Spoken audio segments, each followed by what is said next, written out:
All right. Well, good morning and welcome everyone to the Risk Management Association of Orange County's first ever education webcast featuring Moss Adams with the PPP Round 2 and Biden tax plan.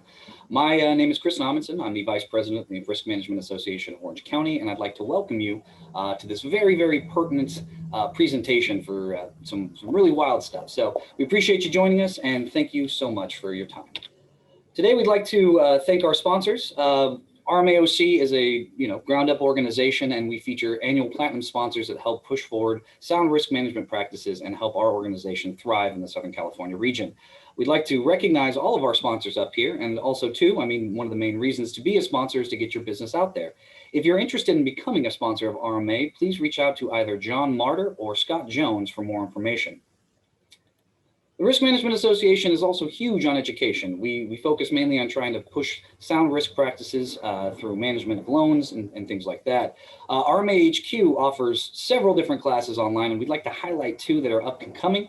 One that's going to be starting next week is the Construction Loan Management and Administrating the Construction Loan Process. This is a 4-day course that features all the background information on how to underwrite, manage, and process construction loans.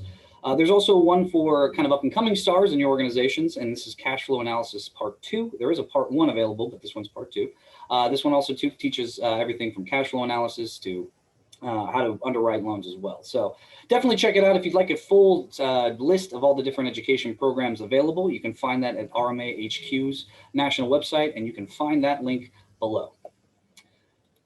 Again, I'm going to hand this off to our one of our moderators here. His name is Scott Jones. He works with Moss Adams as well, and he's helped kind of coordinate this entire webcast for us. So with that, Scott, would you like to take it away? Thank you, Chris. Appreciate it. Hello, everybody, and welcome to this RMA educational event. On behalf of Moss Adams, I just want to say we're thrilled to have this opportunity to showcase some of our expertise in the areas of PPP and tax, and happy to support RMA in the process. Today's event is an educational event. We want to cover some topics that we think are very timely out in the marketplace right now. And really we're going to touch on three things. First being PPP Round 2, and then we're going to get into tax topics, including a look at some of the Biden administration proposals, but also we're going to touch on some things that are current opportunities that your clients might be interested in taking advantage of.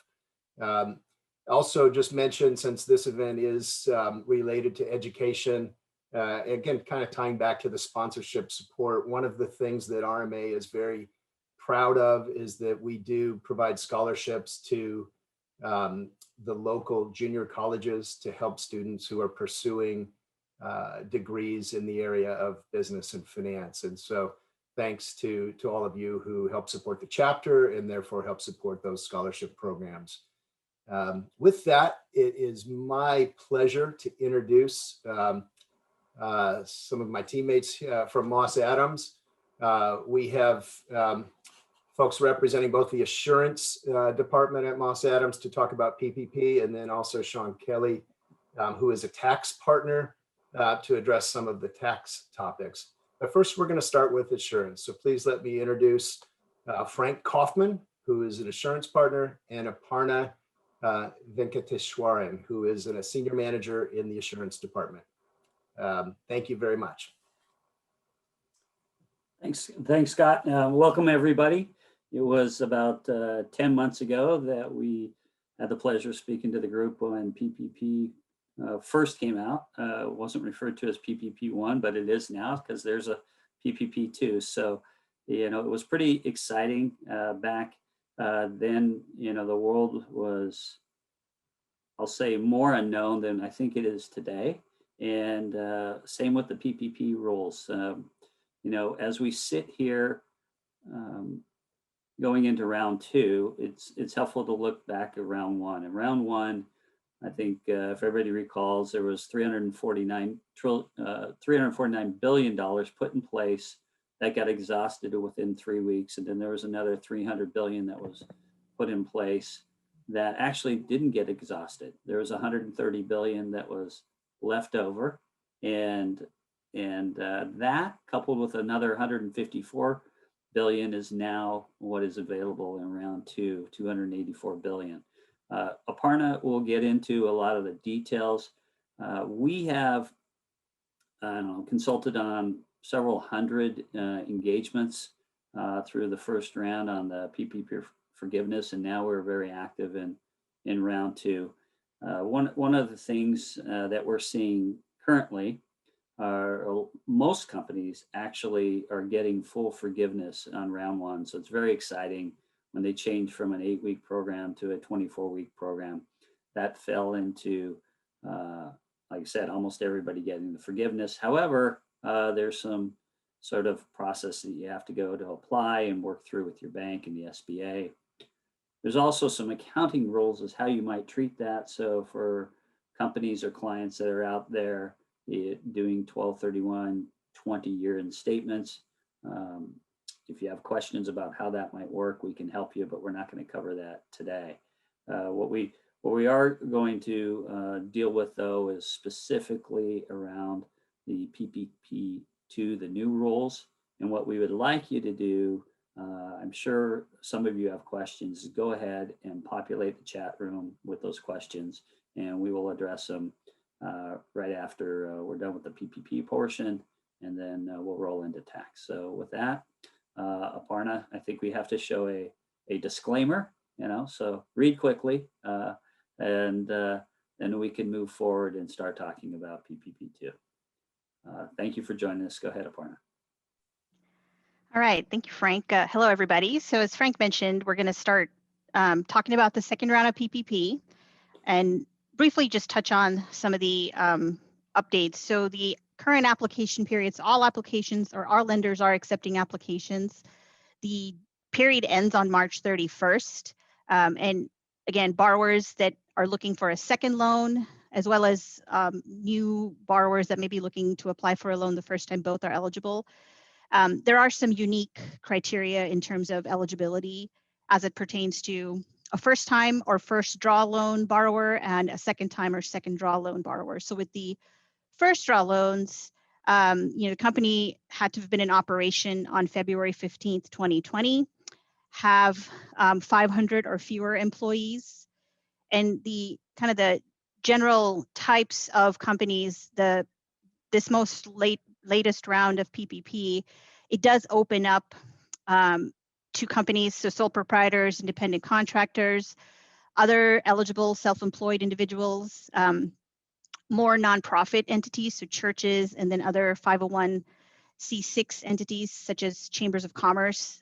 They're all now eligible to be able to apply. Similar to the PPP program that was in place last year in 2020 for first draw loans or first time borrowers, the loan amounts, companies could get up to $10 million depending on the payroll costs. And the same limit that was in place in round one that relates to corporate groups, that 20 million max limit is also still in place for this time around. For second draw borrowers or companies looking to apply for the second time, there are a little more specific criteria compared to what you would have had last time. So it's for second draw borrowers, it's 300 or fewer employees, have to be able to certify that company has used or will use all of the first PPP loan on eligible expenses on or before disbursement of the second loan. And they have to show also that they've experienced a 25% reduction or more, 25% or more in all or part of 2020 as compared to 2019. And this is, the comparison is either a calendar year 2020 to calendar year 2019 or calendar quarter. So if it's Q3 of 2020, it would be compared to Q3 of 2019. And then this last bullet, this applies actually to both first draw and second draw loans, but as part of the application, companies will have to certify that there is still economic uncertainty as a result of the pandemic and ongoing impact of that makes the loan necessary. All right. And so the forgiveness criteria, so the second round of loans are also eligible for forgiveness, similar to round one. I kind of broke this into what's still the same from round one, what is new for round two, and just some simplifications on the forgiveness process that the SBA put into place. So in terms of what's the same as round one, the requirement to spend at least 60% of the loan proceeds on payroll costs, eligible payroll costs, that remains the same. And then the non-payroll expenses that were eligible in round one continue to remain eligible in round two. So rent, mortgage interest, utilities. And then the term remains the same. So funds must be spent over the current period of 8 or 24 weeks. In round two, the SBA did widen the non-payroll expense category. So in addition to the rent, mortgage interest, and utilities, companies can now also look at PPE or personal protective equipment, that those costs related to providing workers with that necessary equipment for protection. Any property damage costs, so a lot of the public disturbances that happened back in 2020, companies experienced damage and that wasn't covered by their insurance policies, those costs may be eligible as well. Any suppliers that are considered essential at the time of purchase to a business, expenses related to those suppliers can now be included in the non-payroll category. And any operating expenses a business incurred related to business software or cloud computing are also now eligible. In terms of the forgiveness process itself, for borrowers that receive $150,000, the SBA did provide a way to just make that application for those borrowers straightforward. So as long as a company that meets the criteria of having received that loan amount, they can certify that, basically certify the number of employees they were able to retain as a result of the loan and what their estimated amount spent on payroll costs were. That really suffices the information needed to get to forgiveness. So that way the SBA can focus on the larger loans in terms of digging deeper into the information that would be supplied as part of the forgiveness application. All right, and this form, so SBA Form 3509, this was released late last year, and this continues to be, it'll be important for the round two borrowers as well. It's basically any for-profit borrowers that together with affiliates receive 2 million or more are required to complete this form. And this is really the mechanism the SBA is using to evaluate that certifications that were made by the borrowers when they applied for the loan related to the economic uncertainty that I talked about a couple of slides ago. And so there's a whole host of information that is asked as part of that form to basically be able to kind of support that uncertainty assertion made by the borrowers. And the turnaround of this is pretty quick. A lot of your clients may have already experienced this, but it is a very tight window. So once the lender provides notice to a borrower that this form is required, everything has to be turned around in 10 days. So definitely a good best practice, and something Frank and I have been encouraging the clients we work with is to have all this ready to go before officially submitting the forgiveness application, so that there's hopefully less time constraints and just easier to walk through the forgiveness process if all of this is done ahead of time.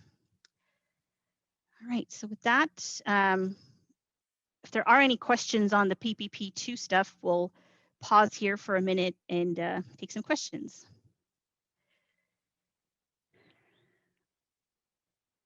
Frank, are we seeing any questions in the Q&A that you think would be good to address now? I'm not seeing any questions, and I guess what I would just make one comment as we're here. This you can see that the SBA has I'll say learned from round one. So the form that they put out at the end of PPP1 asking a bunch of financial information to document necessity and uncertainty, that wasn't received very well in round one. And there's some people that feel that that wasn't part of the original rules. So they objected strongly. So they definitely put that out clearly now for round two, that's known before you ask for the money. So I think that may play a part in how strictly round one is scrutinized for forgiveness versus round two, meaning round two might be a little bit more scrutinized. And certainly the provision where quarter over quarter, there has to be a 25% drop. That's eliminated quite a few companies. You know, what happened with round one were there are companies that actually either did better or were severely impacted and received funds, and the government wasn't real happy about that. So those are kind of the sort of the underlying changes. But what we do see, people call us with some, you know, as you get into the details of the calculations, there's some interesting questions that pop up a lot of times around affiliation rules. And so all I'd say is you have our contact info. If you find yourself in that situation, feel free to call and we'll be happy to help. All right. Thank you, Frank. So I think with that, we're going to move on to the tax piece, and I'll turn it over to Sean. Thanks, Aparna. Thanks, Frank. Yes, today we're going to talk about Biden's tax proposals and then also some planning opportunities that business owners can get through the CARES Act and the COVID Relief Act that was passed into law at the end of last year. So we've got a lot to cover today. That's going to move pretty quick. And so, you know, again, if you have questions, please feel free to reach out. We've got, I think, a good amount of time scheduled at the end for questions. So if anything comes up, but I will move through a lot of these slides pretty quickly. With that being said, we're going to start with the tax opportunities included in the CARES Act and COVID, and we'll move into the Biden proposals a little bit later. Next, Aparna. So we thought the best place to start after the discussion on the PPP loans was to talk about the tax ramifications of that. So the PPP loans were created by the CARES Act, and as part of the CARES Act, the Congress wrote into the law that the forgiveness of the loans would not be considered taxable income. And they made it pretty clear in the law that was their intention. Well, the IRS, took that and interpreted, okay, the loan forgiveness is not considered taxable income. However, the expenses that were used to create the forgiveness would not be considered deductible. So it was effectively doing the same thing in terms of making the forgiveness taxable to taxpayers. And so Congress, was pretty upset about this. They felt they made it pretty clear what their intentions were. The IRS was the Treasury was taking a different approach. And so there was a lot of discussion about, well, what are we going to do to fix this? And Congress was going to have to pass a law because they weren't going to be able to get the IRS to concede on this issue. And then, of course, we had a lot of squabbling going on last year in Congress, and nothing was getting done prior to the election. So fortunately, we got the stimulus package at the end of the year, and written into that law was the fact that the expenses related to the forgiveness of the debt would be considered deductible, and therefore eliminating the issue as it relates to your ability to deduct the expenses. And so now businesses can both get the forgiveness and deduct the expenses, and so they're not having to pick that up as income. Unfortunately, California took a different tact. California currently does not conform with the federal law. There's people are holding out hope that maybe they will at some point. However, there's no proposals out there at this point. And so the assumption would be that the PPP expenses would not be considered deductible on your California return. In addition to that, even if you haven't requested, if a taxpayer has not requested forgiveness on the loan and are waiting to do that in 2021 here, the fact that the expenses were incurred back in 2020, California's position is that those expenses are not deductible back in 2020, even though the forgiveness hasn't been granted yet. So this is something we definitely want to make business owners aware of, that yes, there's some good news on the federal side, but on California, there isn't. And then in addition to that, we just wanted to also make sure, we have a lot of businesses that we work with that do business in multiple states. And you really need to look at each state individually and determine how they are planning to treat it. Are they conforming with the Fed or aren't they? Because you can end up with a large tax bill for state purposes where it maybe doesn't exist on the federal side. Next slide. So a part of the CARES Act that was passed also allowed for a payroll tax payment deferral. And so this was a nice benefit for businesses that allowed them to defer the payment of the employer portion of Social Security. So again, Social Security is assessed both to the employee and to the employer at 6.2%. With the CARES Act, it allowed taxpayers to take advantage of, or businesses to take advantage of deferring, making those deposits on the payroll taxes for the 6.2% from the period from March 27th, 2020 through the end of the year. And so that's the amount, the entire amount could be deferred, and this could be significant. And then it is a deferral, it's not forgiveness. And so then businesses were going to then be required to repay that money, 50% of it at the end of this year, at the end of 2021, and the other half of it, the second half of it, due in the end of 2022. And so this is an interest-free loan from the government. There's no penalties or interest charged on deferring this. It was a nice advantage to help cash flow for businesses during the pandemic. Just again, one thing we want to make our taxpayers aware of, businesses aware of, that for accrual-based taxpayers, payroll tax, employer portion of payroll taxes are deductible and can be deducted on the business return. However, they need to be paid within either the earlier of the filing of the return or September 15th. And if they haven't been paid and continue to be deferred out to the maximum length of time that's allowed out to the end of 2021 and 2022, then they shouldn't be deducted on the 2020 tax return. They will be deductible in the future. And so we have a lot of businesses that we're talking to that, you know, they're making the consideration, do they want the deduction to lower their taxable income? However, that's going to be a cash constraint on the business. And so they're kind of looking at their cash positions and trying to determine what the best decisions are. So we're seeing a lot of those discussions with businesses right now. Next. Okay, the next item is the qualified improvement property, technical correction. So qualified improvement property is typically leasehold improvements. That's the item you should think of. And so typically, originally the law required qualified improvement property or leasehold improvements to be written off over 39 years. And then over time, laws were passed to allow businesses to accelerate that or shorten the life from 39 years down to 15. Well, when we had Tax Reform Act passed back in 2017, they had a drafting error.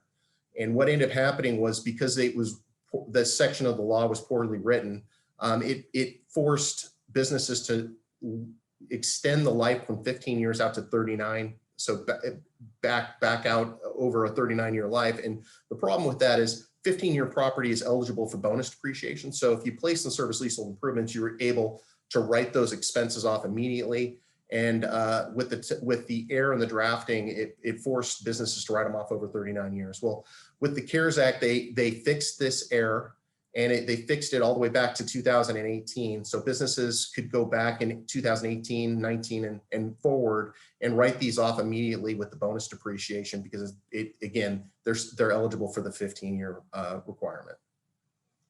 Next.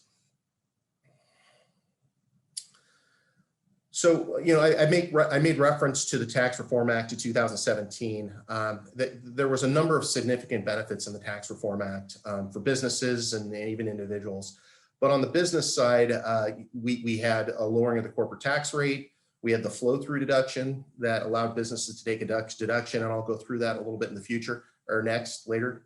There were a number of items in the tax provision that also raised taxes, and it allowed the government to pay for the lower tax rates. And one of these items was the interest limitation. And so for 2018 and forward, taxpayers were going to have a limit on their interest expense. And the limit was 50% of their adjusted taxable income, 30% of their adjusted taxable income. And with the CARES Act, they increased that to 50%. And so it's an ability for businesses to write off more interest expense. It's fairly complex, the limitation, but just being aware that there's an ability, if there's a limitation in the past on interest expense deductions, that businesses may be eligible to write up more of that off. Next. So this is a pretty significant development as it relates to the CARES Act, and we're dealing with this a lot with our clients. Again, I mentioned the Tax Reform Act of 2017. In 2017, again, they lowered the tax rates and did a number of things that were beneficial to taxpayers, but they also passed some things to raise revenue for the government. And one of those things was the net operating loss carryback limitation. So prior to the Tax Reform Act, businesses could carry back net operating losses 2 years and get refunds of taxes paid in prior years when they had a loss. And so the carryback allowed them to get those refunds. Well, the Tax Reform Act eliminated the ability to carry it back, and then you could only carry those losses forward. And in addition to that, there was an 80% limitation. In other words, you could only offset 80% of the income instead of 100% of the income. So even if you had significant net operating losses, businesses would still end up paying taxes, even if those losses were greater than the income. Well, the CARES Act made a change to that, and it allowed businesses now to carry back your net operating losses. And the carryback, instead of only being 2 years, they actually extended it to 5 years. So this is significant, and we've done a lot of this, and it allows businesses in 2018, 19, and 2020 to do this. And we anticipate with the pandemic hitting in 2020 that there's a lot of businesses that have been affected by this, by the pandemic, and are going to show losses in the current year. And we're going to be able to file tax returns for them and carry those losses back 5 years and get them refunds that will allow them, to help aid the operations of the business. So, we are seeing a lot of taxpayers that would normally go on an extension and file their returns later in the year are going to be really trying to close their books as quickly as possible and get those 2020 returns filed so that they can establish the loss and then carry it back 5 years and get refunds of taxes. And so we are doing a lot of planning with this. I think a lot of businesses are looking at this as a significant benefit. Next. So the employer retention credit. So there's been some updates to this, and they're pretty dramatic and make it eligible for a lot more taxpayers, a lot more businesses. So during the CARES Act, or as part of the CARES Act, they built in this employer retention credit. And to attain the to get the employer retention credit, there was a number of rules and requirements related to it, but the big issues are your business had to see a drop in revenue of 50% or more, or you had to be required to be closed by a government. Think of restaurants that had to shut down, or other items, other businesses like that. And then in addition to that, it was a 50% credit on $10,000 of wages. So it was a $5,000 credit, which was pretty significant. But if you had more than 100 employees, you couldn't get it on employees that stayed at work. It was only for people that you had stay home and take advantage just to keep them employed. In addition to that, the 20 or the 50% reduction was so significant, very few companies qualified for that. And then the last piece that was really made it not as desirable was that if you took a PPP loan then and asked for forgiveness on that loan, you were not eligible to take the employer retention credit. Well, so for a lot of the businesses that we work with, they looked at the PPP loan and the ability to get forgiveness on that versus the employer retention credit. And they just felt that the PPP loan was much more beneficial. And so therefore they were going to take advantage of that. But the IRS identified that this employer retention credit wasn't really taken advantage of. So what they did is they made it easier to get and loosen the restrictions on it. So the big one is if you took a PPP loan, you could qualify for the employer retention credit. So it didn't eliminate your ability to take the employer retention credit. The other thing they did is they decreased that 50% reduction in revenue down to 20%. So that now a significant number more businesses qualify for a 20% reduction than a complete 50% reduction. And so that is significant. And they also increased the amount of the credit from $5,000 per employee to $7,000, and you can get it for the first 2 quarters of this year. So it'd be the March 31st and the June 30th quarters. So, it's pretty easy to see how significant that would be at $14,000, per employee.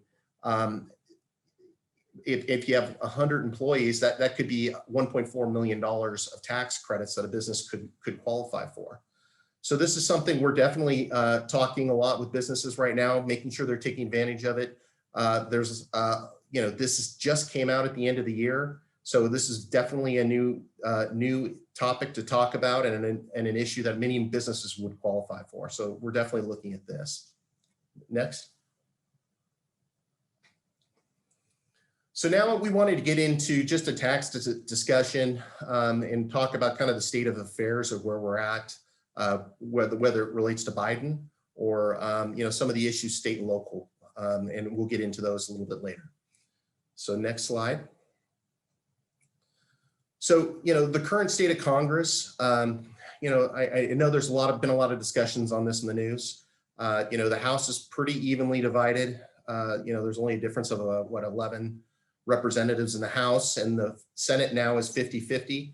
So there was a lot of discussion early on. We thought Georgia was going to go, at least one of the seats would have gone to a Republican, and so it would have made it very difficult for Biden to pass any of his proposals. But as we know, based upon those results, now basically Biden has the tiebreaker with Kamala Harris, and so he can now push through a number of his proposals.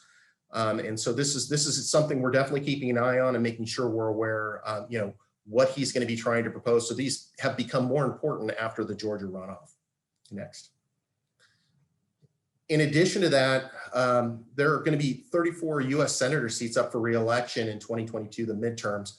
And we just want to draw attention to it because, out of the 34 seats, only 13 of those seats are Democratic, and 21 of those seats are Republican. So again, there's a chance, even if Biden has trouble getting it through the Senate because of some of the more moderate Democrats, there could be the potential for a change in the control, and actually the Democrats having more of a majority in that House. So again, we're keeping an eye on this to see what's going to happen, and just make sure we're advising and making people aware of the potential changes that are going to occur. Next. So with that being said, maybe we can go through some of the comparisons of Biden's proposed tax policies.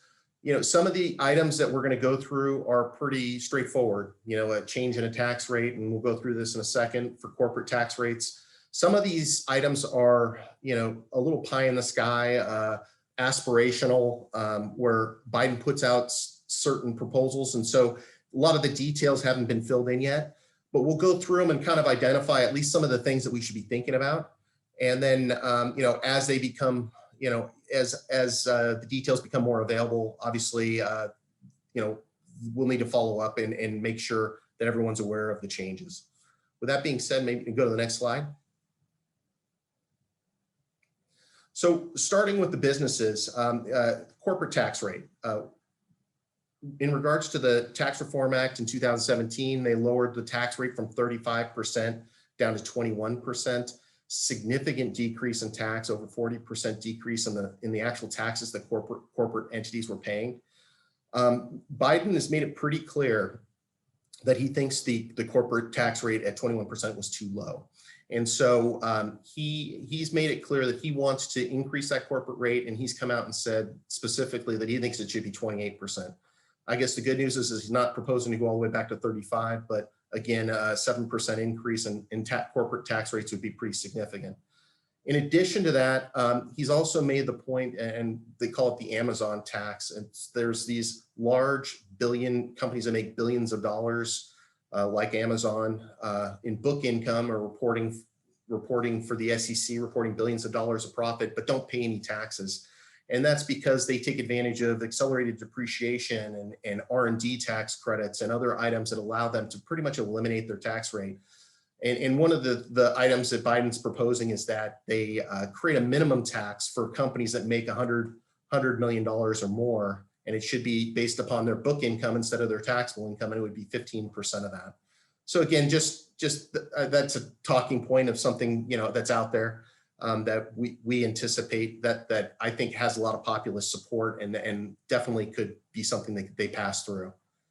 The qualified business income deduction, the QBI deduction, this was passed with tax reform. And what it was related to were flow-through entities. Basically, flow-through entities, we're looking at this proposed corporate tax rate dropping from 35% down to 21%.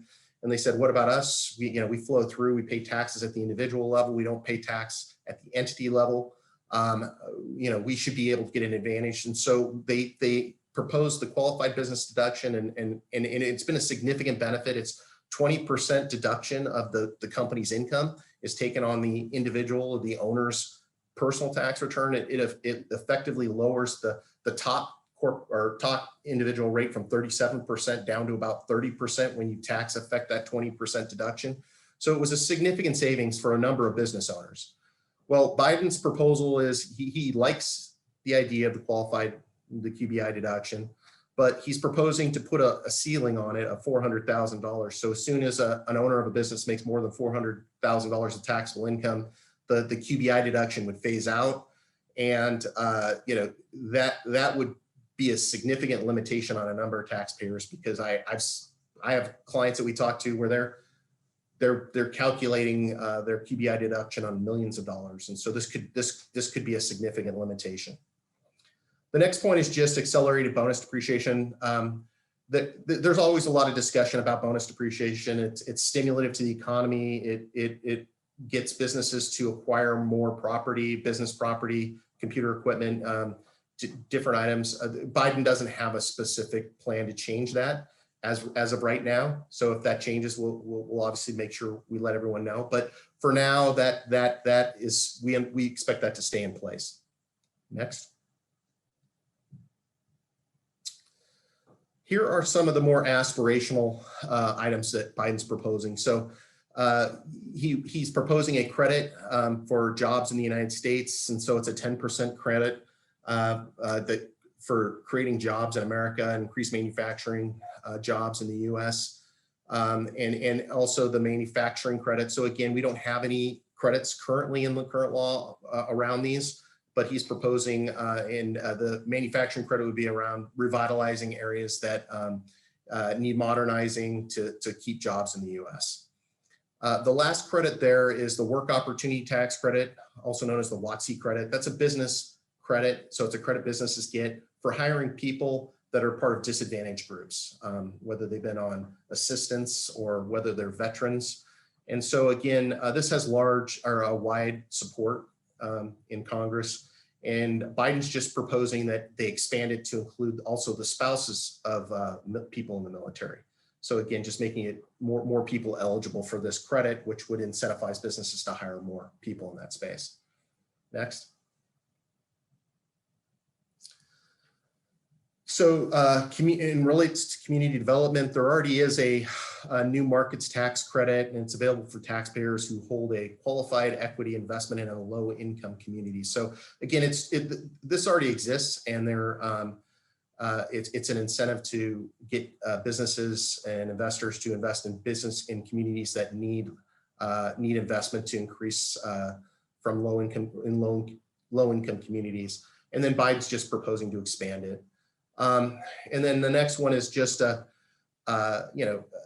we all know that Biden is against fossil fuels. He's already cutting back on leasing, drilling on federal land. And so there's a number of provisions that he's potentially proposing in this area. He wants to increase renewable energy, so reinstate and expand various credits available, and then end some fossil fuel subsidies that might be intangible drilling costs that taxpayers can take advantage of, and then also depletion. These are deductions that investors in oil and gas can take advantage of and get large deductions on their returns. And his proposal is to eliminate those. And then as we talk about real estate, there is like-kind exchanges. I'll just touch on that to begin with. Like-kind exchange has been part of the law since the 60s or 50s, I believe. And so his proposal is to remove like-kind exchanges. And so as it relates to real estate, if a taxpayer sells a piece of real estate and buys another piece of real estate, and reinvests all the money and buys a property of equal or greater value, typically you can defer the entire gain as it relates to that. And developers and property and real estate owners use this significant. This is a significant benefit, and Biden's proposing removing the deferral, the ability to defer on like-kind exchanges. That would be significant. I don't know that he would have the support to remove that. The real estate industry has a huge lobby. That, again, this has been part of the law for many, many years. I find it hard to believe that we would get that, but if he were able to do that, that would be significant. And in addition to that, he wants to expand low-income housing tax credits and create a $15,000 credit for first-time home buyers. So yeah, there's a number of things out there, and then a credit for a renter's credit. Next. And then getting into the international changes, I won't go too deep into this, but effectively one of the things with tax reform, and it was a way for them to, again, to raise revenue to pay for some of the other tax cuts, they imposed a tax on businesses that had foreign subsidiaries that earn profits outside the US. And so even if the business was located in another country, the business in the US would have to pay taxes on the earnings of that business outside the US. And that was all part of tax reform. And so, and it was a 10.5% rate. And now Biden's proposing to actually increase that. So it's an ability to increase the tax on that. So he's going to keep the GILTI global intangible low-income base erosion and anti-abuse tax in place, but he wants to increase the amount of the tax rate on that. And then the next one is it's called foreign derived intangible income, FDII. That was also part of the tax reform of 2017.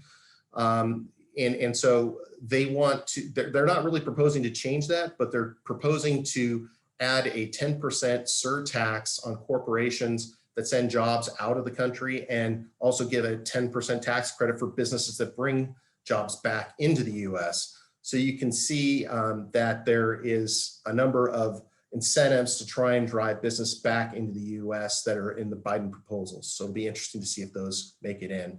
In addition to that, he's also proposing a clawback provision that require companies to return public investment for tax benefits they received if they then ultimately move the jobs out of the country. So again, all this is trying to drive investment back into the US. Next. Now moving on to individuals. So the individual tax rate was at 37%. This was part of the Tax Reform Act. Prior to the Tax Reform Act, it was 39.6. As you can see, the 37% rate expires in 2025. Biden's proposal is to change it back to 39.6 currently as soon as possible for income over $400,000. So it'll be interesting. I think that's one that he potentially could get through in the short term. Capital gains rate, this is pretty significant. Capital gains for over 100 years has had a beneficial tax rate in one form or another over ordinary income. And again, of course, capital gains is when you invest in capital property like stocks, businesses, and then sell them and you recognize a gain. You're eligible for, as long as it's long-term, you're eligible for, currently you're eligible for a 20% tax rate on that at the highest rate. Biden's proposal is to remove the preferential rate for both capital gains and dividends when the taxpayer has more than $1 million of taxable income. And where we really see this come into play is for our clients that, or for businesses, when they've been running this business for 40, 50 years and they decide it's time to sell the business. And then they have this large windfall all in 1 year. Potentially you could see the tax rate increasing dramatically. So like in the point before, you'll see the top rate went from 37% up to 39%. And if you have a large capital gain and it generates more than $1 million of income, which many business owners, when they sell their business, they have these large gains, you could see your rate going from 20% up to 39.6 on the amount over $1 million. That's almost doubling the tax rate. And so that's pretty significant. And as we get into California, if you're unfortunate enough to own your business here in California, then there's also some proposed changes to the tax rate there. So we could see the tax costs go up dramatically for business owners when they look to sell the business.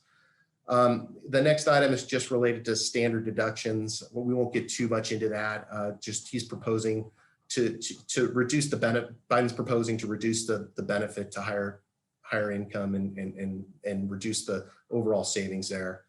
Estate and gift. This is pretty dramatic. We've seen a lot of estate and gift planning going on in advance of what they're concerned Biden is going to do in this area. So for 2020, the estate and gift exemption is over $11 million per person. So for a married couple, that can be over $23 million of exemption. So they could gift that amount to their next generation, or they could, if they do pass away, then it would exclude it from estate and gift tax. And so they could get that out of their estate without paying tax on up to $23 million. You'll also see that this does revert back to $5 million after 2025. So there is automatically built into the law a change, and this will revert automatically. But as of right now, that's what the law is, over $23 million. But then in addition to that, transfer of appreciated property at death get a step up in basis. So effectively, when someone passes away, they don't, the person that inherits the property gets to step it up to its fair market value. So then if they turn around and sell it, they wouldn't recognize any gain. Well, Biden's proposal is to, eliminate the step up in basis on assets at death. So that could be a significant change. And in addition to that, he has a preference to reducing the exemption from the 11.5. So he could either let it automatically revert back to the 5 million, or he could propose law changes that would reduce it. Again, it's yet to be seen if there is any interest in Congress to support this, but these are some of the things that he's made public that he's interested in doing. Next. So, we talked about payroll taxes. This is actually pretty significant to your high net worth or high earners.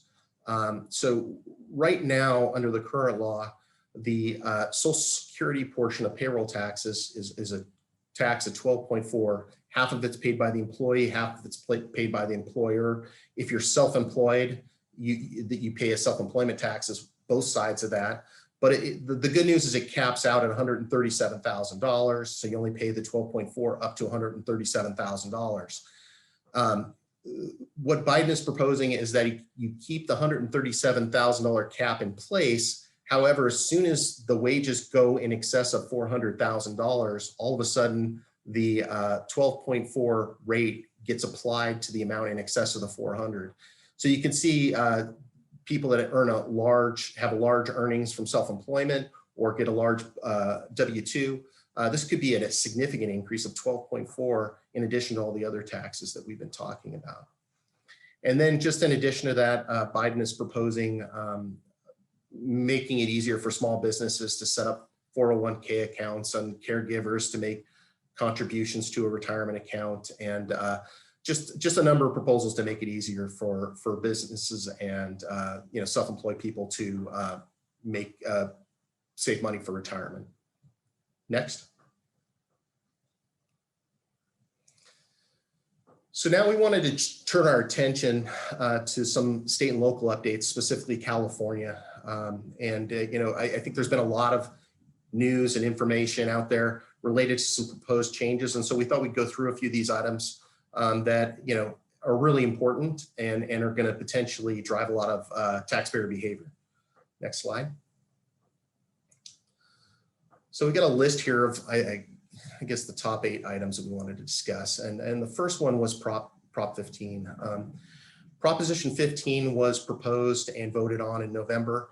It did not pass. What the proposal was to split the property tax rolls so that individuals with their primary residence or residences would continue to be eligible for Prop 13, which froze the value of their home, and but commercial property would not be eligible for Prop 13 anymore, and would make them subject to property tax increases because the property tax base would be increased up to the fair market value. And you can see this would be significant for businesses and also landlords, we'd see a significant increase in property taxes for businesses. And so there was a lot of lobbying to get this, make sure this didn't pass, and they succeeded. But one of the issues here is California, with the pandemic, was looking, they felt there was going to be a significant budget shortfall.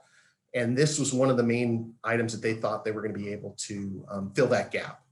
And so when this didn't pass, they're continuing to look at other opportunities. And this item, the next one, the wealth tax proposal, it was proposed. It was never voted on by the state Congress, but it was out there as a proposal. And so, it got a lot of people's attention because a wealth tax, there is no wealth tax in the US. There is no other state that has a wealth tax proposal or law in place. And so this was quite a change. And what the rule that they were proposing, or the law that they were proposing, was that property tax, or they would assess a wealth tax on people that have assets in value in excess of $30 million. So again, it's again tax the wealthy people of the state. And so the interesting thing here was it was a 0.4% tax on all assets in value in excess of $30 million. So again, it didn't get voted on, but it's still out there. So we're keeping an eye and seeing if this is going to come back up again this year. In addition to that, they proposed a California income tax increase, and this did get a lot of press. This actually got voted on, did not pass, but effectively it raised the top rate in California from 13.3% to 16.8%. So again, going back to that example that I talked about earlier of a business owner that's, waits his whole life, builds a business, and then plans on selling his business with the tax increase from Biden's proposing, and then a 16.8% rate, you could see your tax rate getting over close to 50% on the sale of a business. And so this would be significant and a significant increase. Just wanted to bring up this next topic, the state tax deduction workaround. So one of the things that tax reform, the 2017 tax reform, we keep referencing, and one of the ways that raised additional revenue was they limited taxpayers' ability to deduct state taxes on their personal returns. They limited it to $10,000.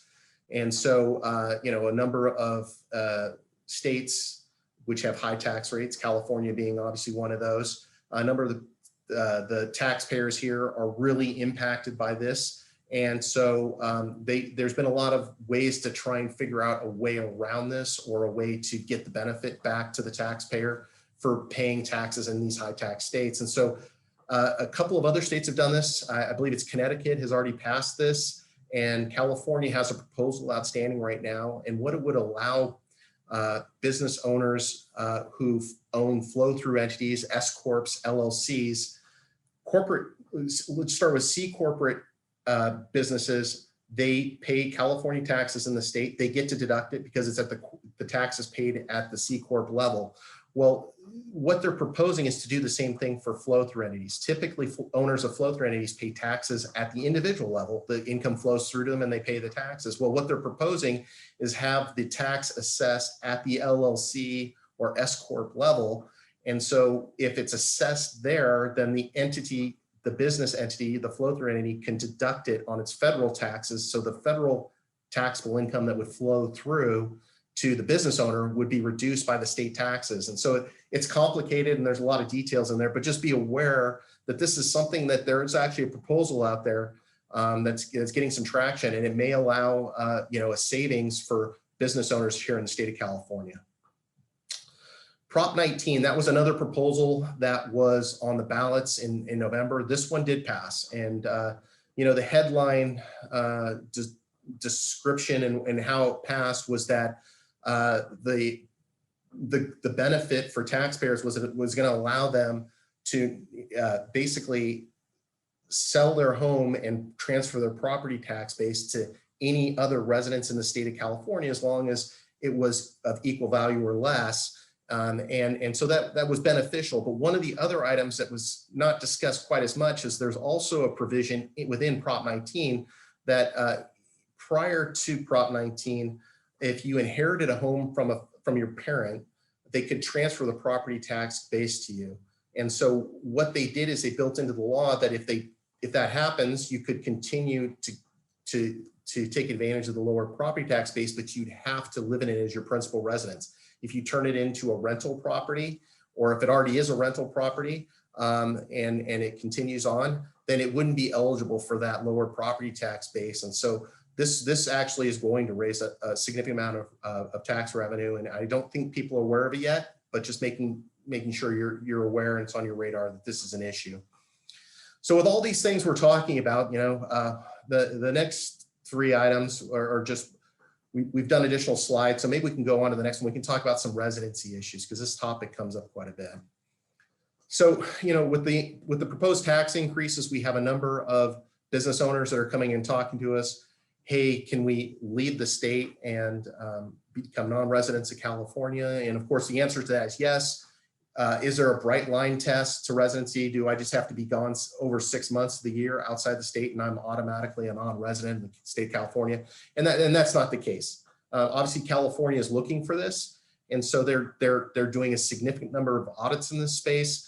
We put some factors, we listed some factors here for you, but I guess the point of the slide is that there is no bright line test for this, and you need to consider all the things all the items that would impact your residency in the state, and just make sure you do planning before you leave, and make sure that you're following through with your plan.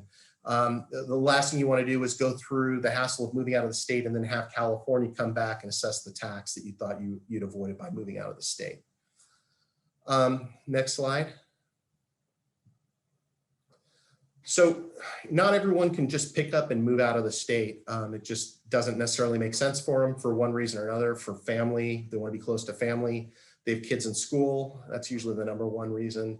And so for a lot of our business owners that we talk to, there's other planning ideas. One of them is a NING trust. These have gotten pretty popular recently. It's a Nevada Incomplete Grantor Trust. And what this does allow you to do is you can contribute your stock to the trust. And if there's a number of requirements and it has to be set up properly, but it's a Nevada trust with a Nevada trustee, and it allows you to sell your business without the income from the sale being subject to California tax for the shares that are held inside the NING trust. And so again, these have gotten very popular, especially with all the tax increase proposals that we've seen. It's just something that it's a planning item. And as you can see, one of the points on there is California has proposed legislation to eliminate these items, or the NING trust. And that would the proposal would start in 2022. So it still would work for, let's say a transaction that was going to occur this year. But after that, if the proposal does pass, which we anticipate it will, this planning technique with a NING trust would not necessarily work going forward to avoid California tax. Now, there are other trusts and other types of planning that are out there, but that do achieve the same thing. They're just not quite as flexible as the NING trust.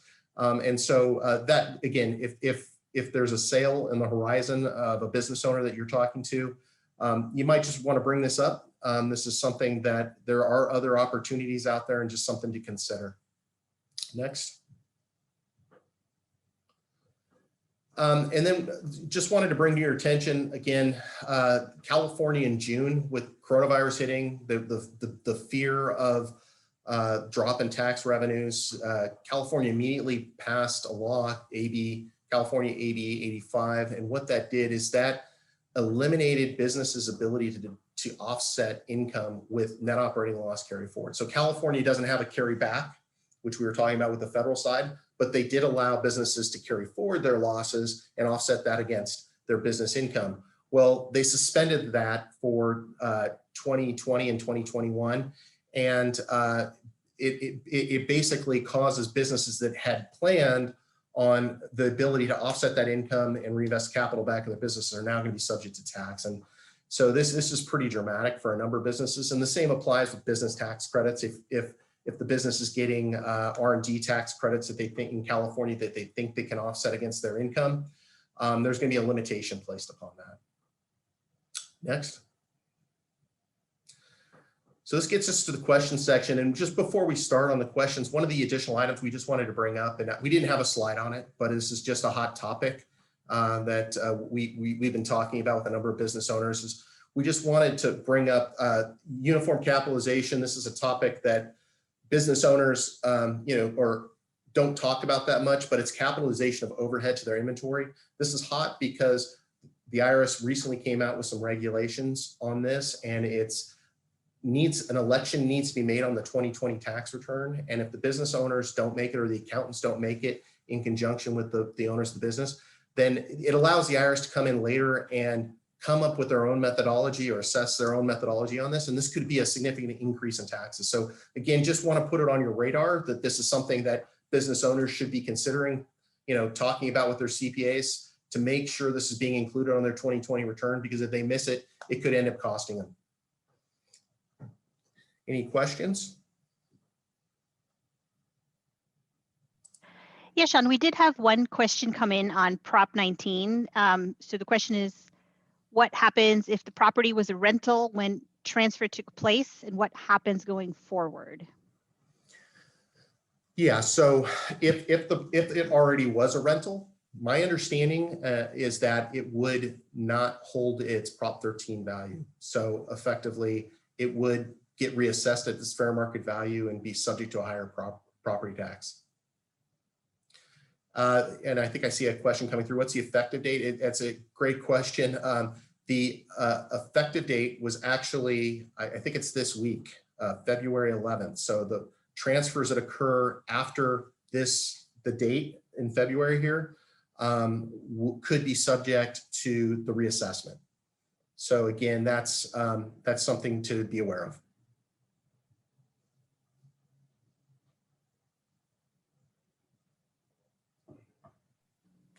I think that's all the questions we've got so far. Well, great. I appreciate the opportunity to speak on all these tax topics. I know there's a lot in here, guys.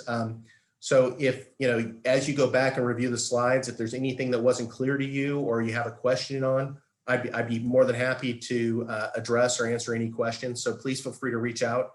And thank you again for letting us present.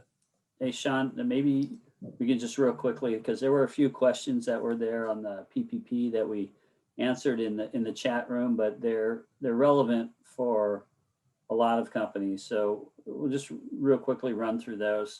Sure. One question had to do if your forgiveness application was denied. And, generally speaking, once there's a denial, you have 30 days to request a review of that. However, it's important to know who's denying. So if the lender's denying, then you go back to the lender. If the SBA has denied it, then there is a department in the SBA, hearings and appeals, that you go to them and they will look at it. Going back to the first scenario, if the lender denies it, you can ask the Office of Hearing and Appeals to go talk to the bank and see.